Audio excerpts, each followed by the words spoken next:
কোনো অঙ্গ ফেল হয়ে গেল। যেমন আমরা কই না হার্ট স্ট্রোক, এটা মানে কি হার্ট ফেল, ঠিক না? কি ব্রেন স্ট্রোক মানে কি ব্রেন ফেল, ঠিক না?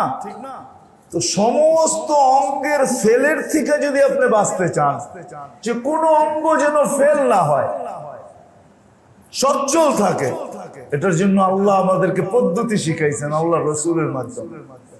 যে সকালবেলা উঠা তুমি সুবহানাল্লাহিল আযীম ওয়া বিহামদিহি ওয়ালা হাওলা ওয়ালা কুওয়াতা ইল্লা বিল্লাহ তিনবার পড়ো, তাইলে সন্ধ্যা পর্যন্ত তোমার কোনো অঙ্গ ফেল হবে না। কি হবে না?